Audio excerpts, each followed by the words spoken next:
Welcome to Kulay TV.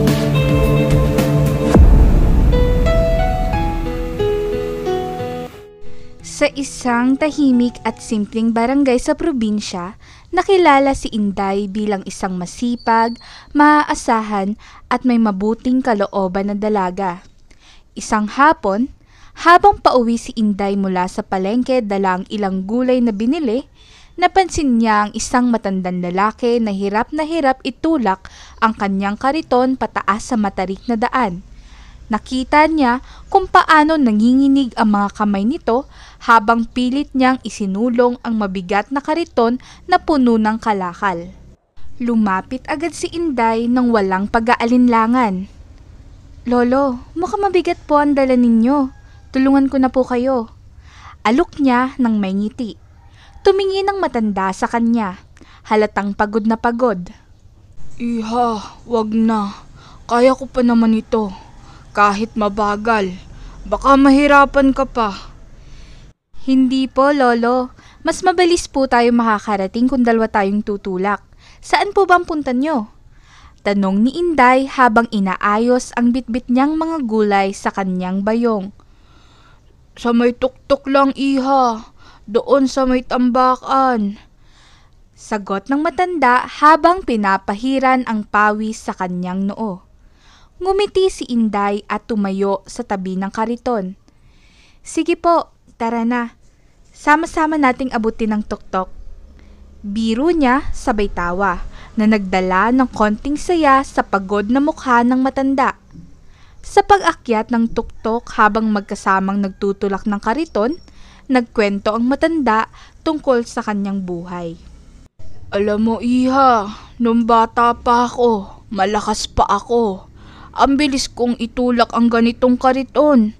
Pero ngayon, ang katawan ko'y parang kariton na rin. Mabigat at hirap gumalaw." Aniya sabay mahina ngunit masayang tawa. Napatawa rin si Inday. "Ay Lolo, wag naman po kayong ganyan magsalita. Basta't may sipag at tiyaga kayo, kayo po ang mas malakas kaysa sa ibang mas bata pero tamad." "Salamat, Iha. Ang bait mo naman. Hindi lahat ng tao titigil para tulungan ng isang tulad ko." Sabi ng matanda, halatang natutuwa sa ginagawa ni Inday. "Ang tulong po kasi, Lolo, hindi lang para sa may kaya. Kahit maliit na bagay basta't bukal sa puso, malaking tulong na rin." Sagot ni Inday nang may ngiti. Pagdating sa tuktok sa wakas, narating nila ang tuktok. Tumigil ang matanda at huminga ng malalim. "Salamat talaga, Iha. Kung wala ka, baka hanggang bukas pa ako nakarating dito." Ngumiti si Inday at inabot ang isang gulay mula sa kanyang bayong. "Lolo, kunin niyo na po ito para po may pang-ulam kayo mamaya." Nagulat ang matanda at tinanggihan agad. "Iha, napakalaki na ng tulong mo. Hindi ko na matatanggap pa iyan." "Huwag na po kayong mahiya, Lolo. Ang totoo po, ako pa nga ang nagpapasalamat kasi pinayagan niyo akong makatulong." Sagot ni Inday. Puno ng pasasalamat ang matanda. "Iha, napakabuti ng puso mo. Sana'y tularan ka ng iba. Ang isang tulad mo ang tunay na kayamanan ng mundo." Ngumiti si Inday at nagpaalam na. Habang papalayo, hindi niya namalayang may isang pares ng mga matang nagmamasid sa kanya mula sa malayo, si Don Lucas na nakasakay sa kanyang kotse. Bagamat hindi siya nakapagtapos ng kolehiyo, taglay ni Inday ang talino at husay sa iba't ibang aspeto ng buhay mula sa pagluluto hanggang sa pagtatanim. Ang kanyang pagiging maalaga at maparaan ang dahilan kung bakit labis siyang iginagalang ng kanyang mga kabarangay. Ngunit, lingid sa kaalaman ng lahat, may isang natatanging lihim si Inday na siya nagbibigay daan upang maakit ang puso ni Don Lucas, ang bagong lipat na milyonaryo sa kanilang lugar. Sa bayan ng San Rafael, mabilis na kumalat ang balita tungkol sa isang bagong salta. Isang matipuno at makisig na lalaki ang lumipat sa malaking bahay na matagal nang bakante. Dala na matagal na halos itong pinapagawa at walang nakakakilala kung sino ang posibleng may-ari. Halatang may kaya ito dahil sa ingranding sasakyang dala at sa mamahaling kasuotan nito. Hindi nakalampas sa mapanuring mata ng mga kababayan ang misteryo ng kanyang presensya. Sa ilalim ng malaking puno sa palengke, nagtipon-tipon ng grupo ng mga tsismosa, si Aling Nena, Aling Marites, at Aling Rosing. Uy, narinig niyo na ba? Yung bagong lipat daw sa malaking bahay, milyonaryo raw. Bulalas ni Aling Marites habang nilalapirot ang dahon ng saging na hawak-hawak. Naku, totoo ba yan? Bakit sa San Rafael pa siya tumira kung mayaman siya? Hindi kaya may tinatakasan? Sabat ni Aling Nena habang iniikot ang mata sa paligid. May nagsabi sa akin, galing daw yan sa Maynila. Baka naman nalugi sa negosyo kaya dito na lang tumambay. Dagdag ni Aling Rosing habang patuloy sa pagbabalat ng luya. Biglang sumabat si Mang Turing, ang tricycle driver na kadalasang nakakarinig ng mga balita. Mga misis, huwag kayong ganyan. Baka naman gusto lang ng tahimik na buhay ng tao. Kung ako rin naman, doon ako titira sa malayo, sa intriga. Napailing si Aling Marites. Tahimik? Aba, paano siya magiging tahimik kung laman siya ng usapan ng buong bayan? Ang gwapo pa naman.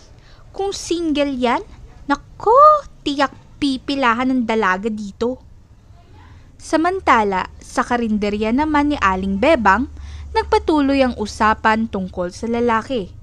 Dumaan si Inday para bumili ng paborito niyang pansit.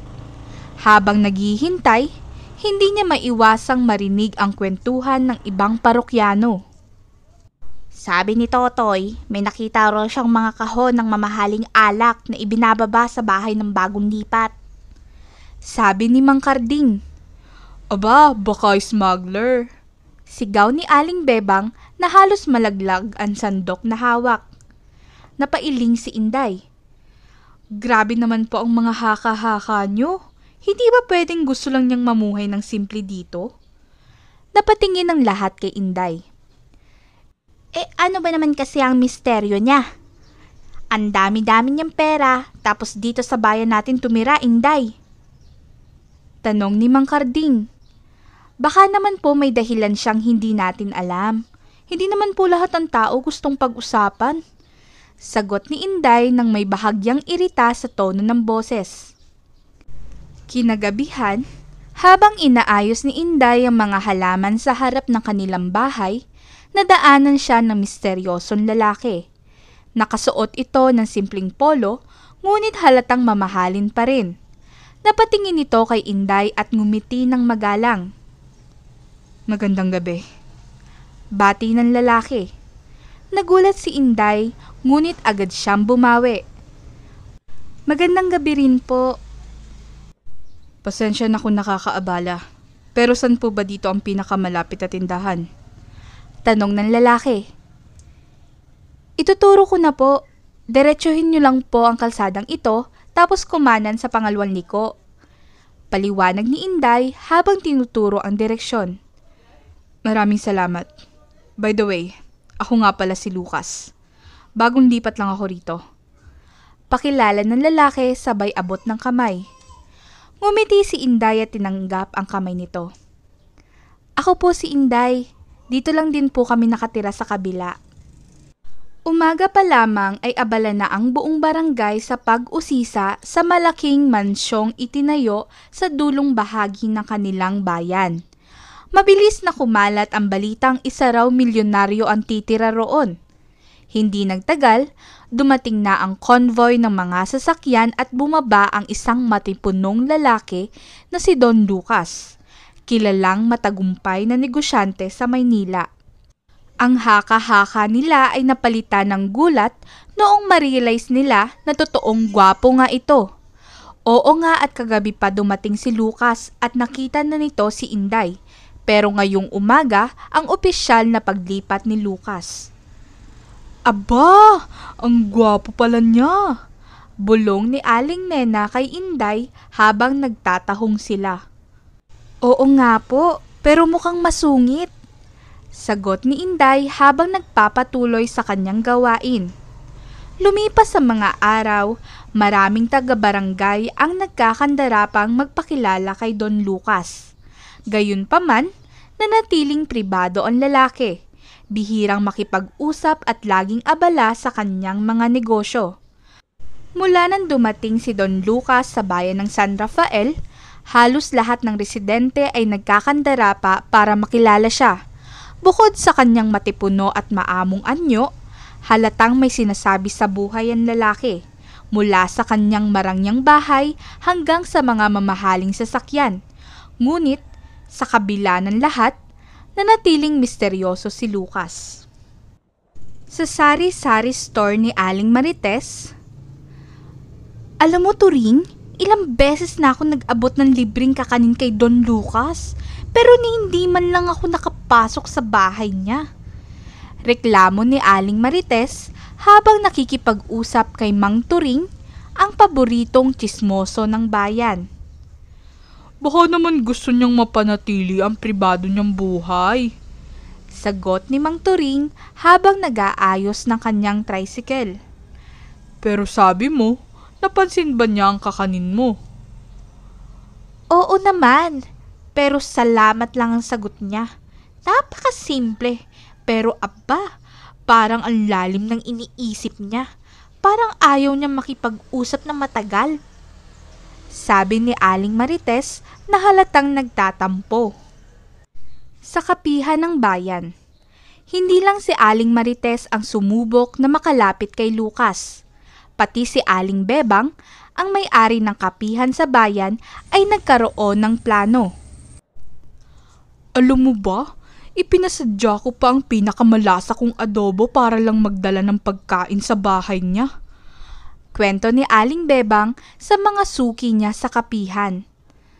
At ano naman ang nangyari? Tanong ng isang babae habang umiinom ng kape. Tinanggap niya naman. Pero nung tinanong ko kung kailan siya magpapakilala ng maayos sa bayan, ngumiti lang siya at sinabing, mahalaga po sa akin ang katahimikan. Hay nako, parang bato. Inis na sagot ni Aling Bebang. Napatawa ang mga tao sa loob ng kapihan. Baka ayaw lang niya ng intriga. Alam mo naman dito, kahit konting kilos, chismis agad. Sabi ng isang lalaki. Sa plaza, samantala, ang mga kabataan ng bayan ay gumawa ng isang paraan. Nagkakatuwaan silang magpunta sa plaza malapit sa bahay ni Lucas sa pag-asang makita siya. Si Lito, isa sa mga masiglang binata ng barangay, nagkunwaring tagalinis ng plaza. Pare, sigurado akong lalabas siya. Tapos, kapag nakita niya akong nagtatrabaho, baka sabihan niya akong magtrabaho sa bahay niya. Sabi ni Lito habang nagwawalis. Hala, sige lang. Pero parang mahirap yan. Si Lucas, hindi mo basta maluloko. Sagot ni Andoy, ang kanyang kaibigan. Pagkalipas ng halos 2 oras, nagpakita nga si Lucas. Nakapolo at jeans ito. Simpleng kasuotan, ngunit halatang may dating. Napatingin ito kay Lito at sa iba pang kabataan. Sa halip na lumapit, ngumiti lang siya at naglakad papunta sa tindahan. Pare, hindi man lang ako kinausap. Reklamo ni Lito na halatang nabigo sa kanyang plano. Sinabi ko na kasi sa'yo hindi basta-basta si Don Lucas. Sagot ni Andoy sabay tawa. Pati ang barangay captain sa barangay hall ay hindi pinalampas ang pagkakataong makilala si Lucas.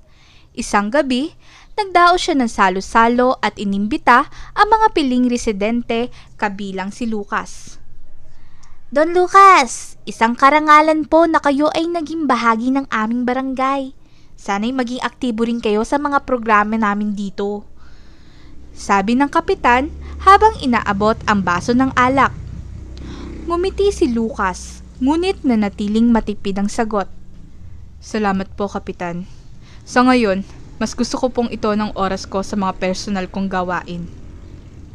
Nagkatinginan ng ibang bisita. Halatang curious sa sagot ni Lucas. Ngunit, wala ni isa ang naglakas loob na magtanong pa. Kahit anong gawin ng mga tao sa San Rafael, nanatiling mailap si Don Lucas. Hindi nila matagos ang kanyang pagkatao o ang dahilan ng kanyang paglipat sa bayan. Ang kanyang simpleng ngiti at malumanay na pananalita ang nagiging harang sa kanilang mga tanong. Isang hapon, habang abala si Inday sa pagtatanim sa likod ng kanilang bahay, napansin niyang may tumawag sa kanya mula sa kabilang bakod. Miss, excuse me. Sabi ng isang malalim at magalang na boses. Paglingon niya, nakita niya si Don Lucas na may hawak na sirang halaman. Ano pong may tutulong ko, Don Lucas? Tanong ni Inday, bahagyang nagulat ngunit nanatiling magalang. Pasensya na, pero parang naputol ko yata tong halaman ninyo habang naglalakad ako. Pwede mo ba akong turuan kung paano to aayusin? Hindi ako sanay sa ganito. Paliwanag ng lalaki. Ngumiti si Inday. Walang problema, Don Lucas. Madali lang naman po yan. Ako na ang bahala. Sa unang pagkakataon, nakita ni Don Lucas ang pagiging natural ni Inday. Simple ngunit puno ng kumpiyansa at malasakit sa maliliit na bagay. Hanggang sa ang simpleng pagtatanim nila ay nasundan pa. Isang umaga, habang abala si Inday sa kanyang maliit na taniman sa likod ng bahay, dumaan si Don Lucas. Nakasuot ito ng simpleng polo at maong, ngunit kahit sa kanyang kasimplehan, halata pa rin ng kanyang kagwapuhan at kakaibang dating. Magandang umaga, Inday. Bati ni Lucas habang nakangiti. Nagulat si Inday sa biglaang pagdating nito, ngunit agad nang ngumiti pabalik. Magandang umaga po, Don Lucas. Ano pong ginagawa niyo dito? Nakita ko kasing palaging maayos sa mga tanim mo dito. Mukhang napakahiling mo talaga sa halaman. Gusto ko sanang matutong magtanim. Pero wala akong kaalam-alam. Pwede mo ba akong turuan? Tanong ni Lucas, bakas sa mukha ang sinseridad. Natigilan si Inday. Hindi niya inaasahan na ang isang tulad ni Don Lucas na mukhang sanay sa marangya at komportabling buhay ay magpapakumbabang humingi ng tulong sa kanya. Sige po, walang problema, Don Lucas. Pero baka hindi po kayo sanay sa lupa at putik. Biro ni Inday habang iniaabot ang isang pares ng lumang guwantes. Hindi naman siguro ganun kahirap. Susubukan ko. Sagot ni Lucas sabay suot ng guwantes. Ay kung ganun naman ho, magsimula tayo rito. Sabi ni Inday habang hinuhukay ang lupa gamit ang maliit na asarol. Kailangan po nating bungkalin ng lupa para makahinga ito. Mas maganda kung malambot ang lupa para madaling tumubo ang mga halaman. Sinubukan ni Lucas na gayahin si Inday. Ngunit halata ang hirap nito sa paghawak ng asarol. Ganito ba? Oops, parang ang hirap nito ah. Sabi ni Lucas habang nahuhulog ang lupa sa gilid ng kanyang sapatos. Napatawa si Inday. Don Lucas, hindi pa po kayo masyadong sanay, kaya dahan-dahan lang po at huwag niyo pong masyadong idiin. Habang nagtuturo si Inday, nagsimula na ring mabuo ang tiwala ni Lucas sa kanya.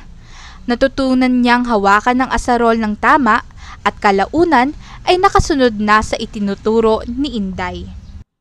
Pagkatapos pong bungkalin, maglalagay tayo ng pataba. Ito po, natural na pataba mula sa tuyong dahon at balat ng gulay. Paliwanag ni Inday habang ipinapakita ang hawak na timba. Ganito pala yun. Hindi ko akalaing ganito kasimple, pero may halaga ang bawat hakbang. Sabi ni Lucas na tila napapaisip. Oo po, ang pagtatanim hindi lang trabaho. Para sa akin, para may connection tayo sa lupa at sa kalikasan. Kapag inalagaan mo ang lupa, babalik sa iyo ang biyaya. Sagot ni Inday na may ngiti sa labi. Matapos nilang ihanda ang lupa, kumuha si Inday ng ilang buto ng talong at kamatis. Ngayon naman po, magtatanim tayo ng buto. Ganito po ang tamang lalim ng hukay. Sabi niya habang ipinapakita kay Lucas. Sumubok si Lucas. Ganito ba, Inday? Teka, hindi kaya masyadong mababaw ang hukay ko? Okay na po yan. Siguraduhin lang pong natatakpan ng maayos ang buto para hindi liparin ng hangin. Sagot ni Inday habang inaayos ang ginawa ni Lucas. Nang matapos ang kanilang gawain, napahinga ng malalim si Lucas. Hindi ko inakalang napakakalma ng pakiramdam kapag nagtatanim. Para nakakalimutan mong problema mo. Ngumiti si Inday. Totoo po yan, Don Lucas. Ang halaman, parang tao rin. Kapag inalagaan mo ng mabuti, gaganda ang bunga. Bago umalis si Lucas, tumingin ito kay Inday na parang may gustong sabihin. Inday, maraming salamat. Habang tumatagal, mas lalong napapansin ni Don Lucas ang kahusayan ni Inday hindi lamang sa kanyang mga gawain kundi pati na rin sa pakikitungo sa mga tao. Isang gabi, naglakas loob siyang magtanong sa dalaga habang ito ay abala sa pag-aalaga ng kanilang maliit na hardin. Inday, bakit parang lahat ng bagay kaya mong gawin? Para bang kahit gaano kasimple, may kakaibang dating kapag ikaw ang gumagawa? Tanong ni Don Lucas habang naglalakad palapit. Tumawa si Inday. Don Lucas, hindi naman po sikreto yon. Siguro po, natutunan ko lang pong bigyan ng pagmamahal ang bawat ginagawa ko. Para kasing lahat ng bagay, maliit man o malaki, may halaga. Napangiti si Don Lucas sa isinagot ni Inday. Mahalaga pala ang simpleng pagmamahal sa ginagawa, no? Opo naman, Don Lucas. At kung gagawin mo ito ng bukal sa puso, tiyak mararamdaman iyon ng ibang tao. Sagot ni Inday na may ningning sa kanyang mga mata. Ang buong bayan ng San Rafael ay abala sa paghahanda para sa taunang piyesta. Makulay ang paligid, puno ng banderitas ang kalsada at masaya ang bawat pamilya sa pagbibigay ng pagkain sa mga bisita. Sa gitna ng kasiyahan, napansinan lahat ang 2 taong tila nagkakalapit na si Inday at ang misteryosong si Don Lucas. Uy, tingnan mo si Inday at si Don Lucas magkasama na naman. Bulong ni Aling Marites kay Aling Bebang habang nagpapakain ng kanilang mga bisita. Naku, tama ngang hinala ko. Mukhang may namamagitan na sa kanila. Bakit kaya palagi magkasama ang dalawa? Sagot ni Aling Bebang habang pasimpleng sumusulyap sa direksyon ng dalawa. Habang nakaupo sa mahabang lamesa, magkatabi sina Inday at Lucas.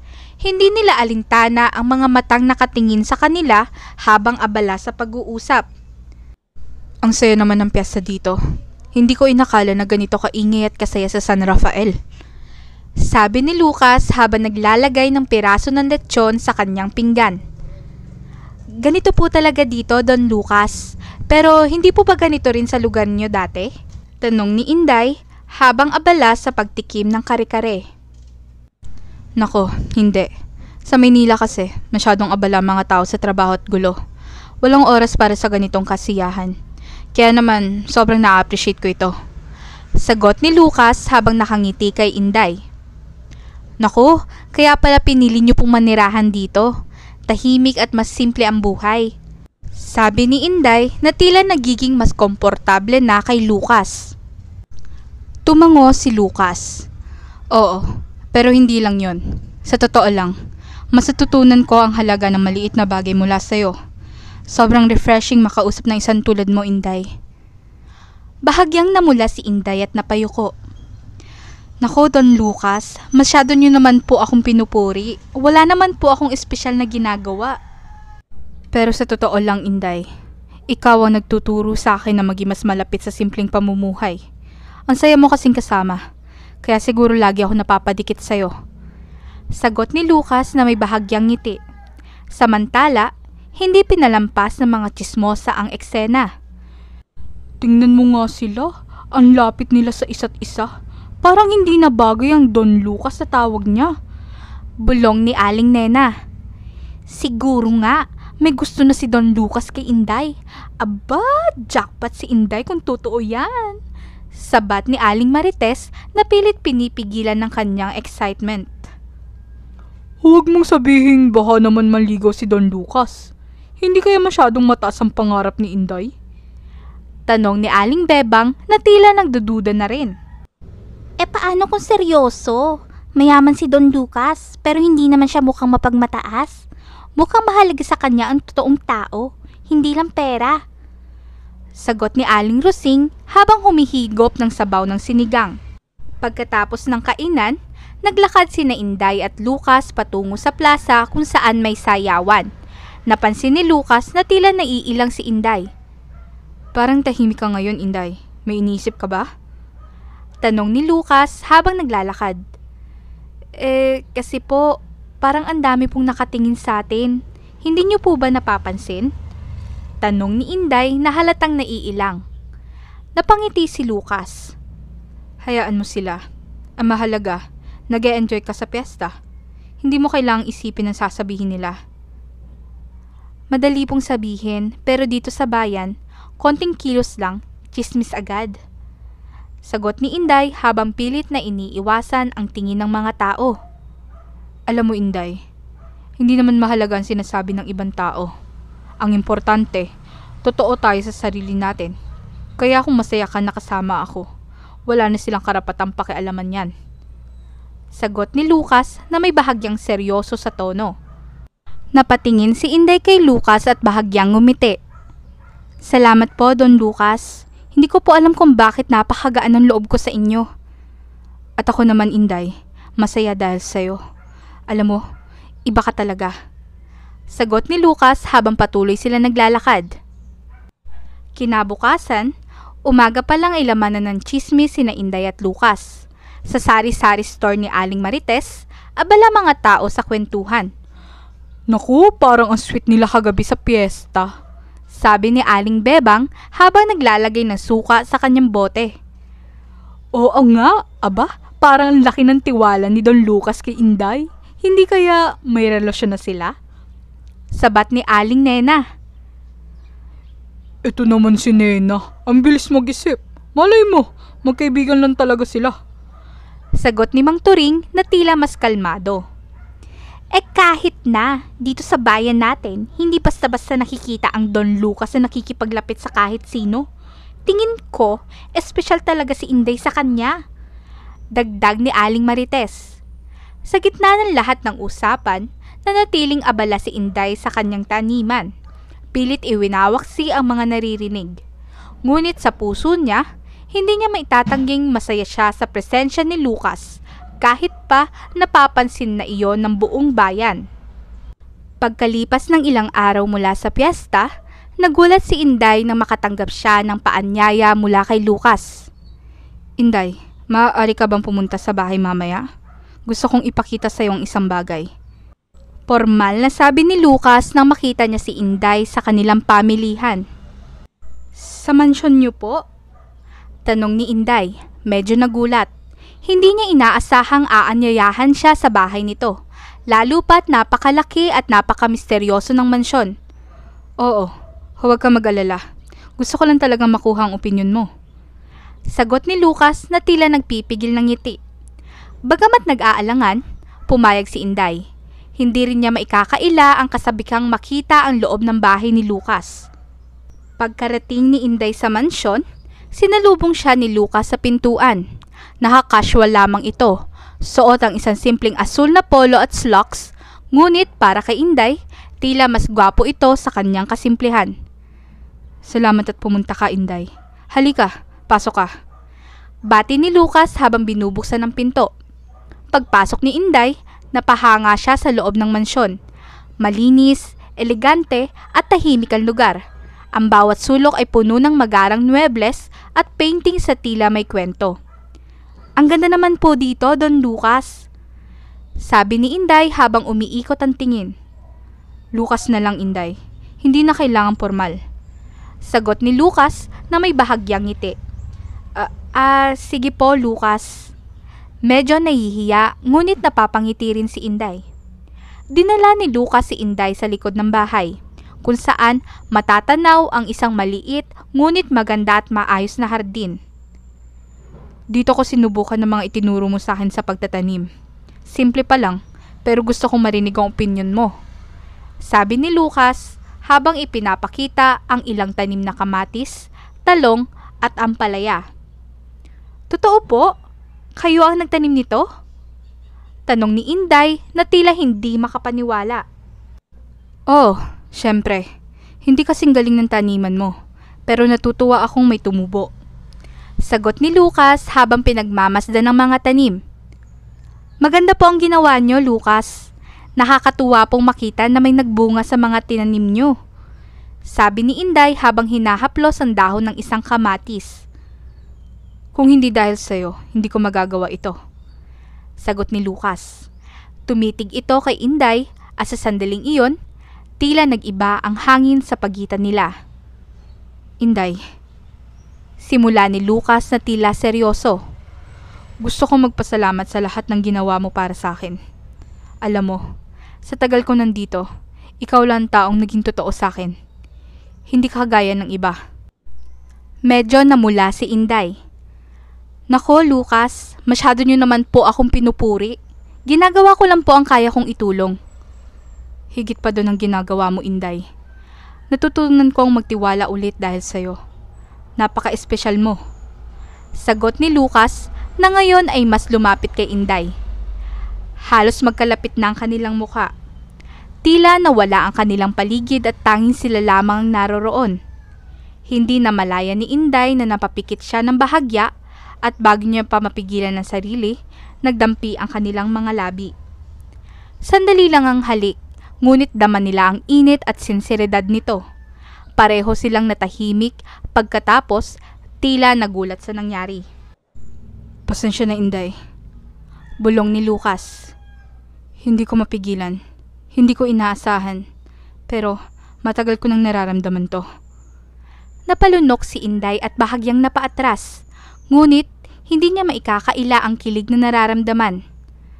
Lucas, hindi ko po alam ang sasabihin ko. Hindi mo kailangang magsalita ngayon. Gusto ko lang malaman mo kung gaano kita pinapahalagahan. Sabi ni Lucas na tapat ang boses. Sa kabila ng matamis na sandali, umuwi si Inday ng puno ng pag-iisip. Sa labas ng mansyon, tila may mga matang nagmamasid. Uy, si Inday! Galing sa bahay ni Don Lucas. Sigaw ng isang tsismosa. Ang sweet nila. Hindi kaya sila na? Bulong pa ni Aling Marites. Sus, sabi ko na nga ba. Kaya pala panay ang punta ni Don Lucas sa bahay ni Inday. May gusto talaga siya. Sagot naman ni Aling Nena. Habang naglalakad pa uwi si Inday, pilit niyang iwinawak siya ang mga chismis. Pero sa puso niya, alam niyang hindi basta-basta ang nangyari sa kanila ni Lucas. Sa bawat hakbang niya, naririnig niya ang tibok ng puso niya, sabay ng hindi niya maipaliwanag na saya. Pagkaraan ng ilang araw mula sa huling pagkikita nila, muling inimbitahan ni Lucas si Inday sa mansyon. Sa pagkakataong ito, tila mas naging natural ang pagpunta ni Inday. Halos araw-araw ni silang magkasama. Mula sa simpleng pagtatanim hanggang sa pag-usap sa ilalim ng puno sa hardin. Unti-unti nilang nakilala ang isa't isa at sa bawat araw na lumilipas, tila mas nagiging malapit sila. Inday, salamat ulit sa pagtulong mo dito sa hardin. Sabi ni Lucas habang nagkakamay sa lupa. Halata sa mukha niya ang kasiyahan habang tinutulungan si Inday magtanim ng bagong buto ng gulay. Wala po yon, Lucas. Nakakatuwa nga pong makita na talagang interesado kayo sa pagtatanim. Hindi ko po akalaing magugustuhan nyo ito. Sagot ni Inday habang inaayos ang pagtatanim ng talong. Nakaka-relax kasi, lalo na kapag kasama ka. Sabi pa ni Lucas na tila pabiro ngunit may bahid ng katotohanan. Natigilan si Inday. Nako, Lucas, bolero ka talaga. Tumawa siya, ngunit halatang namula. Hindi bolero. Sinsero lang. Sagot ni Lucas na may bahagyang ngiti habang tumitig kay Inday. Sa kusina ng mansyon, nagtuturo si Inday kay Lucas kung paano magluto ng adobo. Lucas, huwag niyong kalimutang haluin ng dahan-dahan ha. Baka masunog yan. Sabi ni Inday habang pinapanood si Lucas na nagpiprito ng bawang. Aba, ang hirap pala nito. Parang mas madaling magpatakbo ng negosyo kaysa magluto. Sagot ni Lucas habang pawisan. Hindi naman po, kailangan lang ng tiyaga at tamang timpla. Katulad ng pagtatanim, patience lang talaga. Sagot ni Inday habang iniaabot ang toyo. Napangiti si Lucas. Parang ikaw lang. Ang sipag at tiyaga mo, Inday. Kaya siguro, ang ganda ng resulta ng lahat ng ginagawa mo. Napangiti si Inday ngunit iniling ang ulo. Nako Lucas, masyado mo naman akong pinupuri. Simpleng tao lang po ako. Pero sa'yo ko natutunan ng halaga ng mga simpleng bagay. Sabi ni Lucas habang tinitikman ang kanyang adobo. Ang sarap nito. Isang gabi, nagkayayaan sila sa hardin upang magpahangin. Sa ilalim ng mga bituin, naglatag sila ng banig at nag-usap tungkol sa kanilang mga buhay. Inday, anong pangarap mo? Tanong ni Lucas habang nakatingala sa langit. Napaisip si Inday. Simple lang po. Pangarap ko lang magkaroon ng mas maayos na buhay para sa pamilya ko. Gusto ko pong makatulong sa kanila at mabigyan sila ng maayos na kinabukasan. Napakabuti mo talaga, Inday. Alam mo, bihira akong makakilala ng tulad mo. Sa lahat ng nakilala ko, ikaw lang ang pinakamatapat at totoo. Sabi ni Lucas na halatang seryoso. Teka Lucas, parang ang lalim naman ng sinasabi mo. Sabi ni Inday at bahagyang natatawa. Wala, gusto ko lang iparamdam sa'yo na espesyal ka. Hindi ko na kasi kayang itago pang nararamdaman ko. Sagot ni Lucas habang tumingin kay Inday. Isang gabi, muling bumisita si Inday sa mansyon. Nag-uusap sila sa sala habang umiinom ng kape. Naging mas malapit ang kanilang usapan. Mas malalim ang mga kwento. Inday, sa tagal ng pananatili ko rito, ikaw ang naging dahilan kung bakit nararamdaman kong parang bahay na rin ito. Sabi ni Lucas habang nakatingin kay Inday. Lucas, hindi ko po alam kung paano ko sasagutin yan. Pero salamat po sa pagtitiwala niyo sa akin. Sagot ni Inday na bahagyang namumula. Tahimik ang sumunod na sandali. Tila pareho silang nag-iisip ngunit walang gustong magsalita. Hanggang sa biglang bumagsak ang kape ni Lucas sa sahig. Nako, pasensya na Inday. Natapon ko. Sabi ni Lucas habang nagpupunas ng sahig. Ako na po maglilinis niyan. Sagot ni Inday habang yumuko upang tulungan si Lucas. Sa kanilang pagyuko, nagkatitigan sila ng malapit. Pareho silang natahimik at tila hindi namalayan ang kanilang paligid. Unti-unti silang naglapit at bago nila napigilan ang sarili, muling nagdampi ang kanilang mga labi. Hindi nila inaasahan na nangyari, ngunit sa sandaling iyon, tila nagkaintindihan sila kahit walang salita. Inday, bulong ni Lucas. Lucas? Sagot ni Inday na hindi alam kung ano ang isusunod. Tumayo si Lucas at hinawakan ng kamay ni Inday. Alam ko mabilis ang mga nangyayari, pero gusto kong malaman mo kung gaano kita pinapahalagahan. Napatingin si Inday kay Lucas at sa sandaling iyon, alam niyang hindi na lang simpleng pagkakaibigan ang namamagitan sa kanila. Matapos ang nangyari sa kanila, napuno ng katahimikan ng sala. Pareho silang naguguluhan, ngunit alam nilang may nadarama na sila para sa isa't isa. Lucas, hindi ko alam kung tama ba to. Sabi ni Inday habang iniiwas ang tingin. Hinawakan ni Lucas ang kanyang kamay. Inday, wala naman akong gustong pilitin. Pero hindi ko kayang itago pa. Ikaw ang nagbibigay ng liwanag sa tahimik kong mundo. Hindi makapagsalita si Inday. Ramdam niya ang sinseridad ni Lucas, pero alam din niyang napakaraming tao ang mapag-uusapan sila. Sa isang maliit na baryo, mabilis kumalat ang mga tsismis. Lucas, pero paano yung sinasabi ng mga tao? Alam ko naman tayo ng tsismis. Ayoko masira ang pangalan mo dahil sa akin. Sagot ni Inday. Ngumiti si Lucas, halatang kalmado ngunit determinado. Inday, Matagal na akong sanay sa kung ano-ano sinasabi ng tao. Pero ang mahalaga sa akin ay kung ano ang totoo at ang totoo. Gusto kita. Nagulat si Inday. Hindi niya inakala ang direktang pag-amin ni Lucas. Lucas, gusto rin kita. Pero natatakot ako. Parang hindi tayo bagay. Hinawakan ni Lucas ang magkabilang balikat ni Inday at tumingin ng diretso sa kanyang mga mata. Inday, walang makakapagsabi kung anuman ang bagay at hindi. Ang mahalaga, pareho nating nararamdaman ito. Hayaan mo akong patunayan sa'yo na hindi hadlang ang estado sa buhay. Simula ng gabing iyon, naging mas malapit pa sina Lucas at Inday. Lingid sa kaalaman ng mga tao, madalas na silang magkasama sa mansyon, hindi para gumawa ng mali, kundi para mas makilala pa ang isa't isa. Isang umaga sa hardin, Inday, tingnan mo to. Tawag ni Lucas habang hawak ang isang bagong usbong na bulaklak. Isa sa mga tanim natin, namulaklak na. Napangiti si Inday at tumabi kay Lucas. Ang ganda! Galing mo na po talagang magtanim. Sabi ko na nga ba, may green thumb ka. Green thumb? Mas magaling ka pa rin sa akin, Inday. Pero sa tulong mo, natutunan ko kung paano maghintay at mag-alaga. Sabi ni Lucas habang tumingin sa kanya. Mukhang hindi lang po pagtataniman natutunan nyo. Mukhang natuto na rin kayo magpatawa. Biro ni Inday habang tumawa. Natatawa ring sumagot si Lucas. Kahit anong sabihin mo, mas masaya ako kapag nandito ka. Habang umuulan sa labas, naisipan ni Lucas na magpatugtog ng piano sa sala. Tinawag niya si Inday na abala noon sa pag-aayos ng kusina. Inday, halika. Gusto mo bang makarinig ng tugtog? Tanong ni Lucas.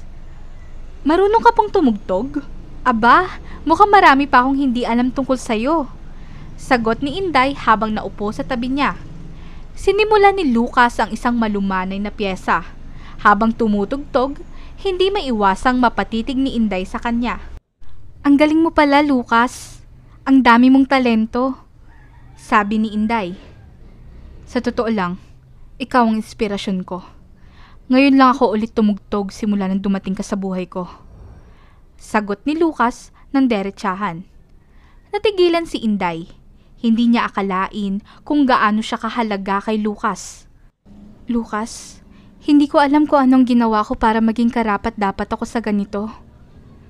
Ang totoo, Inday, wala kang kailangang gawin. Ang pagiging ikaw ang dahilan kung bakit ako nahulog. Sagot ni Lucas. Magkasama sila sa hardin. Dumating si Aling Bebang, ang kilalang tsismosa sa baryo. Naku, Don Lucas, napaka-aktibo niyo palang magtanim. Pero aba, si Inday lagi niyo palang kasama. Sabi ni Aling Bebang na puno ng laman ng tono. Ngumiti si Lucas, hindi nagpapadala sa tono ng babae. Oo naman, Aling Bebang. Ang galing kasi niya magturo, kaya malaki ang utang na loob ko sa kanya. Tumango si Aling Bebang, pero halata ang ngiting tsismosa. Ah, ganun ba? Sana nga maganda ang bunga ng mga tanim nyo. Pati na rin ang samahan nyo.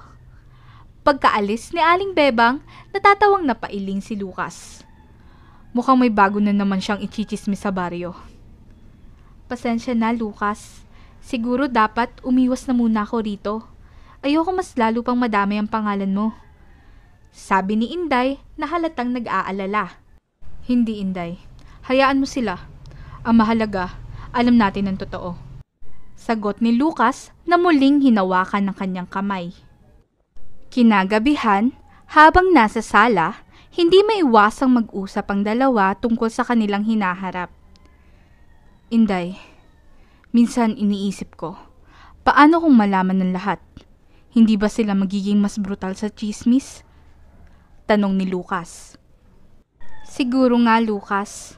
Pero kung totoo ang nararamdaman mo, wala akong pakialam sa sasabihin nila. Sagot ni Inday habang tinitingnan siya sa mata. Lumapit si Lucas at hinawakan ang mukha ni Inday. Salamat, Inday. Hindi ko akakalain na makakahanap ako ng katulad mo. Simula na makilala kita, nabago mo ang buhay ko. Dahan-dahang naglapit ang kanilang mga mukha. Walang salita, walang alinlangan. Muling nagdampi ang kanilang mga labi, ngunit sa pagkakataong ito, mas matagal at mas malalim. Sa gabing iyon, hindi na nila maitatanggi ang damdamin nila para sa isa't isa. Habang nasa kalmadong liwanag ng mansyon, pareho nilang naisip na ang pagmamahalan nila ang pinakamagandang bagay na dumating sa kanilang buhay. Lucas, Inday. Dahan-dahang hinuli ni Lucas ang kamay ni Inday. Nagtagpo ang kanilang mga mata. Sigurado ka na ba? Sa pagtango ni Inday, tsaka nila sabay na tinanggal ang kanilang mga saplot. Walang pag-aalinlangan at noong tuluyang nagtagpo ang kanilang labi ay nalunod na sila sa isa't isa at kinalimutan ang mga pag-aalinlangan o sasabihin ng iba. Lucas! Isang malakas na sigaw ni Inday noong sagad kung sagad na ipinasok ni Lucas ang espada nito sa kuweba ni Inday. Tila may napunit sa loob, pero kalaunan ay nawala dahil napalitan ng sarap. Ang 4 na sulok ng mansyon ni Lucas ay napuno ng mga halinghing na kusang tumatakas sa kanilang labi. Maagang nagising si Inday kinaumagahan. Habang bumabangon mula sa kama, bahagya niyang naramdaman ng kirot at pagod mula sa nagdaang gabi. Sakit ng katawan ko. Bulong niya sa sarili habang pilit na tumatayo. Biglang pumasok si Lucas sa kwarto. May dalang tray ng almusal. Inday, mabuti pa dito ka na lang sa kama. Alam kong pagod ka. Namula si Inday at bahagyang iniwas ang tingin. Lucas, nakakaya naman. Baka kung anong isipin ng mga tao. Lumapit si Lucas at inilapag ang tray sa gilid. Naupo siya sa tabi ni Inday. Wala akong pakialam sa iisipin nila. Ang mahalaga, sa akin, ikaw. At gusto kong alagaan ka, Inday. Napangiti si Inday, ngunit kita sa kanyang mukha ang kaba. Lucas, hindi ko alam kung tama ba ito nangyayari, pero masaya ako. Hinawakan ni Lucas ang kanyang kamay. Hindi ko hahayaang magdusa ka o masaktan sa kahit ano, Inday. Pangako ko yan. Habang pinagsasaluhan ng almusal sa kwarto, tila lalong naging matatag ang kanilang samahan. Ngunit sa isip nila, alam nilang magiging mas mahirap itago ang relasyon nila, lalo't malapit na ang susunod na piyesta kung saan magiging laman na naman sila ng usapan sa baryo. Sa kabila ng lahat, ramdam nilang handa silang harapin ng mundo basta't magkasama sila. Lumipas ang ilang buwan at naging madalas ang pagpunta ni Don Lucas sa bahay ni na Inday. Madalas na ring may nangyayari sa kanila at hindi lamang kaibigan na lang ang turingan nila sa isa't isa. Minsan ay nagdadala ito ng mga halaman. Minsan naman ay magpapaturo sa pagluluto. Isang gabi, matapos ang mahabang usapan sa kanilang veranda, nagpasya si Don Lucas na aminin ang tunay niyang nararamdaman. Dahil oo nga at nagkaaminan na sila, may nangyari na sa pagitan nila pero wala pa rin silang label. Inday. Panimula niya at bahagyang kinakabahan. Hindi ko alam kung paano ko sasabihin ito, pero sa bawat araw na nakikilala kita, lalo akong humahanga sa'yo. Hindi dahil sa galing mo, kundi dahil sa puso mo. Ayoko na ring mangapa sa sitwasyon na meron tayong dalawa. Napatigil si Inday. Hindi niya inaasahang marinig iyon mula sa milyonaryo. Lucas? Mahina niyang sagot. Alam ko marami tayong pagkakaiba, pero gusto kong malaman mo na handa akong patunayan ng sarili ko para sa'yo. Dahil ikaw ang nagbigay kahulugan sa pagiging simple ng buhay. Dagdag ng lalaki. Naging maayos ang usapan nila. Buong akala ni Inday ay doon lang natatapos iyon. Ngunit kinabukasan, habang tahimik na nag-aalmusal sina Lucas at Inday sa mansyon, pansin ang kakaibang tensyon sa pagitan nila. Pareho silang abala sa pagkain, ngunit halata sa kilos ni Lucas na may gusto siyang sabihin. Si Inday naman, bagamat mukhang kalmado, ay pasulyap-sulyap kay Lucas, waring naghihintay kung ano ang susunod na gagawin ng lalaki. Inday, Basag ni Lucas sa katahimikan. Napatingin si Inday. Hawak ang baso ng tubig. Bakit, Lucas? May problema ba? Umiling si Lucas, ngunit halatang kinakabahan. Inalapag niya ang kutsara at tinidor, saka tumingin ng malalim. Wala naman. Gusto ko lang may itanong sana ako. Natawa si Inday. Bahagyang iniling ang ulo. Ano na naman yan? Bakit parang seryoso mo? Inday, sabi ni Lucas, sabay tingin ng diretso sa kanyang mga mata. Pwede ba kitang ligawan? Pamulagat si Inday sa narinig. Napabitaw siya sa baso ng tubig at halos matapon ito sa lamesa. Ano ka mo, Lucas? Baliw ka ba? Napatayo si Lucas. Nag-aalalang baka na-offend si Inday. Sandali, Inday. Huwag kang magalit. Gusto ko lang maging tama ang lahat. Alam kong mabilis ang mga nangyayari. Pero gusto kong gawin ito ng maayos. Tumayo rin si Inday. At sa halip na magalit, napahagalapak siya ng tawa. Lucas, ano ba? Ang dami na nangyari sa atin. Naisip mo pa talagang ligawan ako? Nagtatakang napatigil si Lucas. Oo naman. Bakit? Mali ba? Gusto ko lang patunayan sa'yo na seryoso ako. Lumapit si Inday kay Lucas at tinapik ang kanyang braso. Lucas, hindi mo na kailangang gawin yan.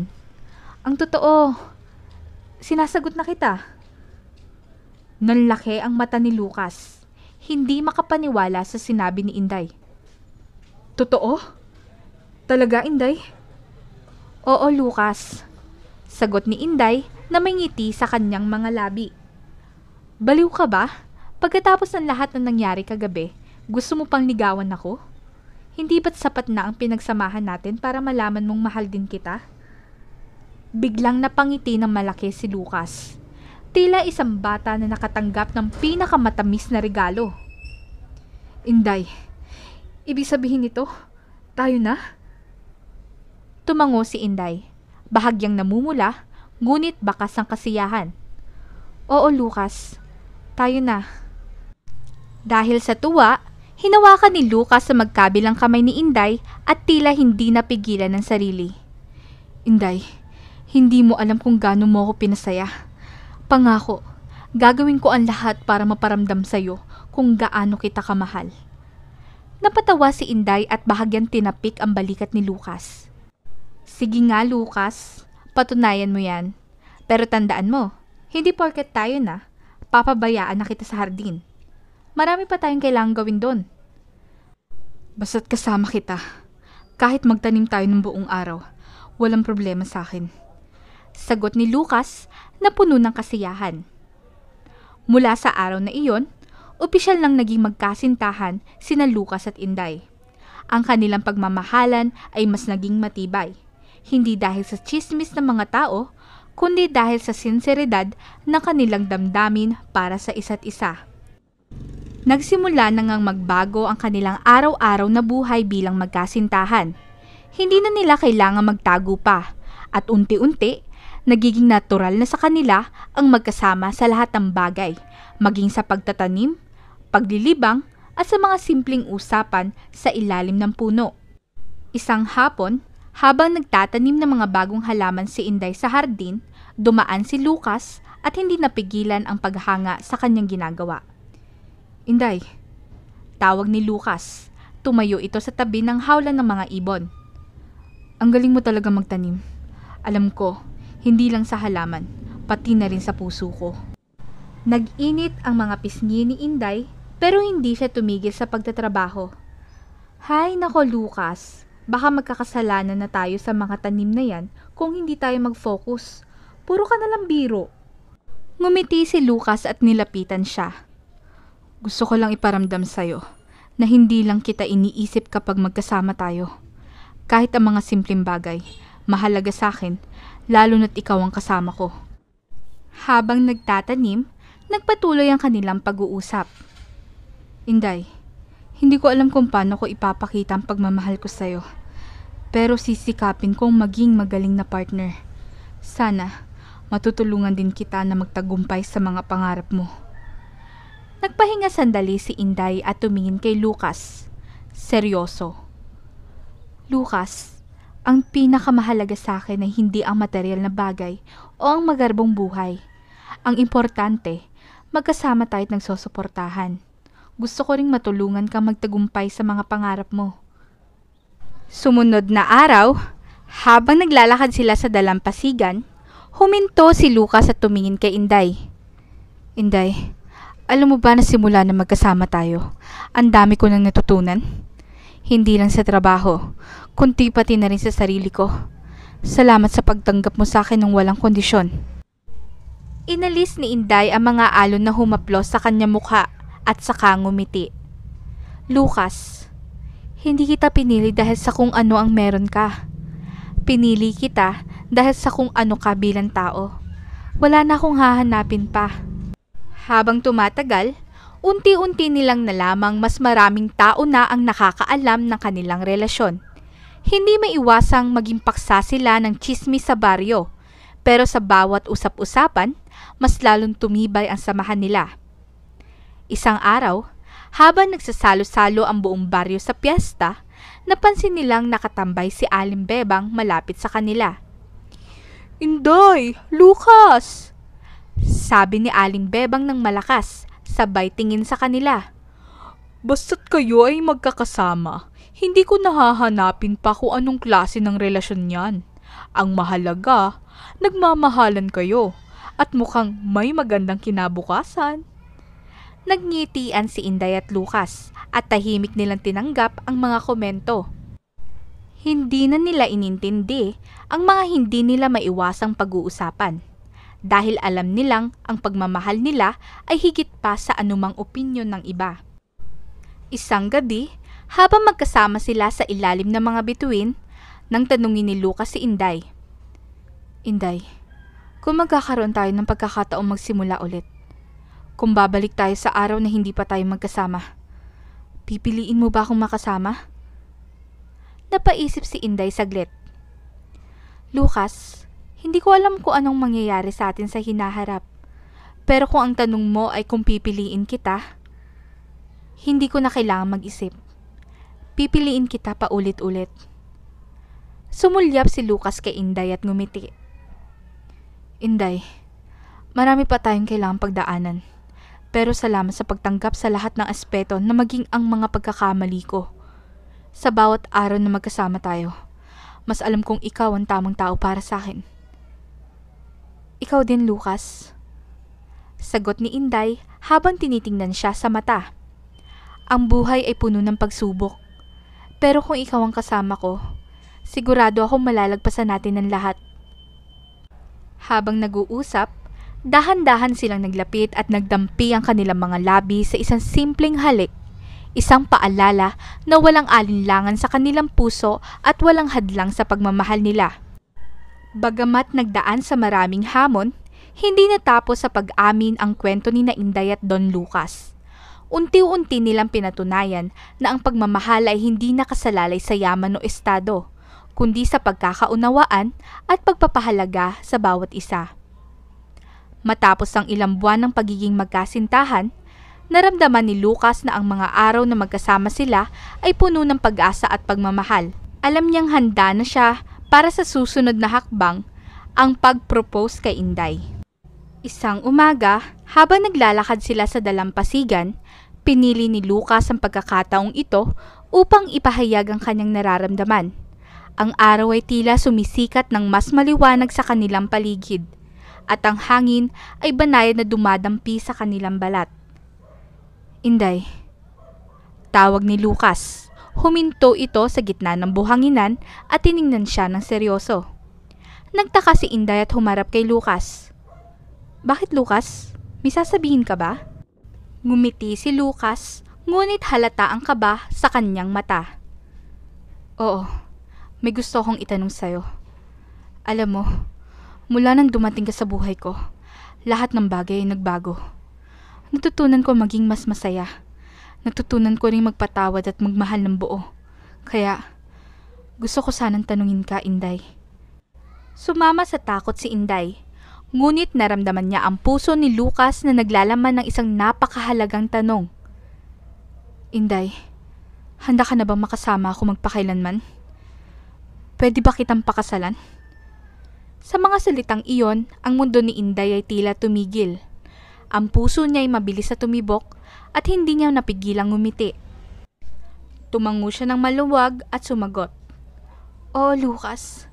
Oo, pakakasalan kita. Hindi ko na kaya maghintay pa at wala nang iba pa akong hahanapin. Ikaw na ang hinahanap ko. Lumuha sa tuwa si Lucas at kinuha ang kamay ni Inday. Dahan-dahang isinusuong ang singsing na handog para sa kanya. Hindi kita bibiguin, Inday. Laging nandyan ako para sa'yo. Ang balita ng kasal ni na Inday at Lucas ay kumalat sa buong bayan. Sa bawat kanto, sa bawat tahanan, ang kanilang kasal ay naging paksa ng mga tsismis. Ngunit, ang kanilang pagmamahalan ay nagsilbing simbolo ng isang bagong simula para sa kanilang komunidad. Sa mismong araw ng kasal, sa harap ng simbahan, nagtipon ng buong baryo. Lahat ay sabik na masaksihan ang pinakaimportanteng sandali sa buhay ni Inday at Lucas. Si Inday, suot ang isang puting gown na simple ngunit elegante, ay sabay na napakanta sa kanyang mga magulang at kaibigan. Samantalang si Lucas, nakaitim na suit, ay naghihintay sa altar na puno ng ngiti at saya. Pumwesto ang mga tao sa paligid ng simbahan at ang mga matatanda tulad ni Aling Bebang at mga tsismosa ay hindi nakaligtas sa kanilang mga komentaryo. Hindi ko akalain na mangyayari ito, sabi ni Aling Bebang sa isang tabi. Sana magtagal sila. Makikita mong may tunay na pagmamahal sila sa isa't isa. Siguro nga, sagot ni Tita Lita, ang matandang kaibigan ni Inday. Ang tagal nilang naghintayan, pero tingnan mo sila ngayon, parang ang saya. Tinutulungan nila ang isa't isa. Wala nang mas hihigit pa ron. Habang ang mga matatanda ay masaya sa nangyayari, ang mga kabataan sa baryo ay masaya rin. Grabe, sina Inday at Lucas, no? Sila na talaga. Sabi ni Karen, ang kaibigan ni Inday. Masaya sila at hindi lang basta-basta. Sigurado akong magtatagal sila. Habang ang kasal ay nagpapatuloy, maraming mga tao sa baryo ang nakiramay at nagbigay ng kanilang blessings. Kasama nila ang mga tao na kahit noong una ay may agam-agam tungkol sa kanilang relasyon, pero ngayon ay masaya na para sa kanila. Tumayo si Aling Bebang at naglakad patungo kay Inday at Lucas. Hinawakan niya ang kanilang mga kamay at ngumiti. Inday, Lucas, sana magtagal ang inyong pagmamahalan. May mga pagsubok, pero nakita ko kung paano nyo tinulungan ng isa't isa, hindi lang sa hardin, kundi pati na rin sa buhay. Ipagpatuloy nyo ito. Tumango si Lucas at humawak na mahigpit sa kamay ni Inday. Salamat po, Aling Bebang. Lahat po ng inyong mga payo natutunan namin at aalagaan po namin ng isa't isa. Kahit ang iba pa nilang kakilala ay sinasabing mga nagagalak itong malaman na ikakasal na si Lucas at Inday na laging pulutan ng tsismis. Habang ang kasal ay nagsasaya at ang mga tao ay nagdiriwang, ramdam nila na si Inday at Lucas ay naging simbolo ng matibay na pagmamahalan na hindi nasusukat ng estado sa buhay o sa mga naunang tsismis. Ang kanilang kasal ay naging isang paalala sa buong bayan na sa kabila ng lahat ng tsismis at panghusga, ang tunay na pagmamahal ay malalampasan ng lahat ng pagsubok.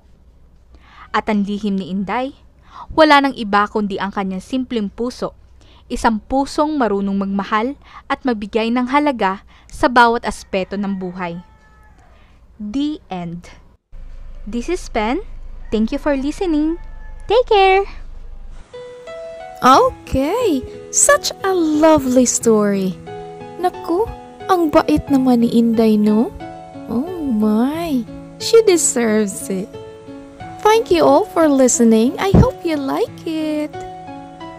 For this video, I don't have room for shout out. So, ipunin ko na lang. Sa next video na lang ako mag-shout out kapag may short story tayo. Okay? Okay. Thank you to our writer, John Mariel Barrientos. Rearranged by yours truly, And thank you to our narrator, Miss Ben. This is Ethel McMenamin saying, bawat buhay ay may kulay. Thank you and take care. Dagan kayong salamat. See you sa next story.